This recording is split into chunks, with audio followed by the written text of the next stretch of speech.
আমরা আসলে কাদেরকে নিয়ে কাজ করবো সেটা হচ্ছে আমরা ফিল্ডে দেখছি আসলে আমাদের যে প্রান্তিক জনগোষ্ঠী আছে, আমাদের যে নিম্ন আয়ের মানুষ আছে, তারা কিন্তু জলবায়ু পরিবর্তনের ফলে সবচেয়ে বেশি ক্ষতির সম্মুখীন হচ্ছে।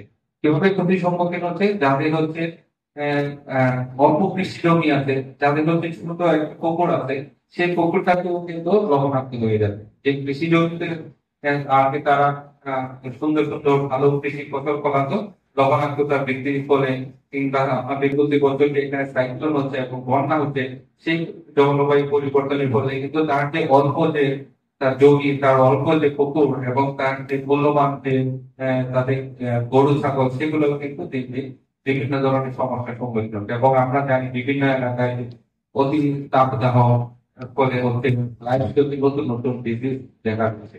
কারণ আমরা জানি এলএনজি ডিজিজ, লাফিং ডিজিজ আমাদের বিভিন্ন কোস্টাল এলাকায় আমরা অনেক এলাকায় দেখতে পাচ্ছি। গত কয়েক বছর যেমন এর রেট কিন্তু দিন দিন বাড়ছে। সেটার সাথে কিন্তু বিজ্ঞানীরা বলছে যে এটা জলবায়ু পরিবর্তনের সাথে একটা মানে সামঞ্জস্য আছে। তপীয় পানি এবং সেচের পানি দুইটাই সমস্যার সম্মুখীন হচ্ছে।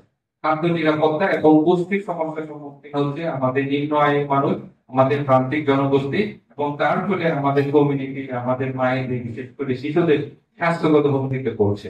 পাশাপাশি জীবিকা বৈচিত্র্য হচ্ছে। এটার জন্য আমাদের বিশেষ করে দরিদ্র মানুষের কিন্তু দিন দিন তার দারিদ্রতা আরো বৃদ্ধি পাচ্ছে, বাস্তু সংখ্যানুদের সামাজিক অবক্ষয় টিকা করতে।